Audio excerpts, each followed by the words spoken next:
Hi అండి, నమస్తే. Welcome to my channel.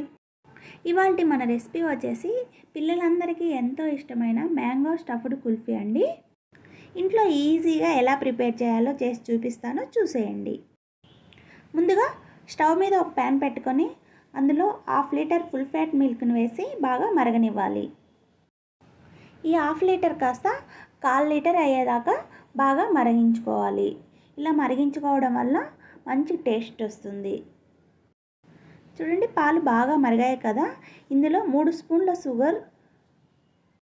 సన్నగా కట్ చేసి పెట్టుకున్న డ్రై ఫ్రూట్స్ని ఇందులో వేసుకొని మరి కాసేపు మరిగించుకొని స్టవ్ ఆఫ్ చేసి ఒక బౌల్లోకి ట్రాన్స్ఫర్ చేసుకొని ఈ మిశ్రమాన్ని చల్లారబెట్టుకోవాలి.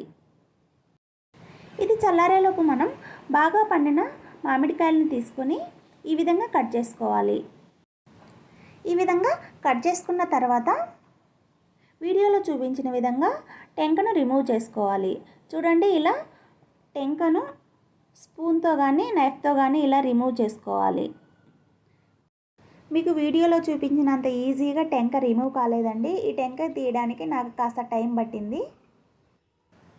టెంకను రిమూవ్ చేసిన తర్వాత మనం ముందుగా కాచి చల్లారబెట్టుకున్న మిల్క్ను ఇందులోకి యాడ్ చేసుకొని పైన ఈ విధంగా కవర్ చేసుకొని హోల్ నైట్ అంతా డీప్ ఫ్రిడ్జ్లో పెట్టి ఉంచాలి.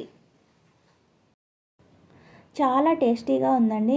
పిల్లలైతే చాలా ఇష్టంగా తిన్నారు. మీరు కూడా ఒకసారి ట్రై చేయండి. మార్నింగ్ ఇలా పీల్ అంతా రిమూవ్ చేసుకొని కట్ చేసుకొని సర్వ్ చేసుకుంటే మ్యాంగో స్టఫ్డ్ కుల్ఫీ రెడీ అయిపోయింది. మీరు కనుక ఫస్ట్ టైం మన వీడియో చూస్తున్నట్లయితే please like, share and subscribe. మీరు ట్రై చేసి ఎలా వచ్చిందో కామెంట్ సెక్షన్లో కామెంట్ చేయండి. బాయ్.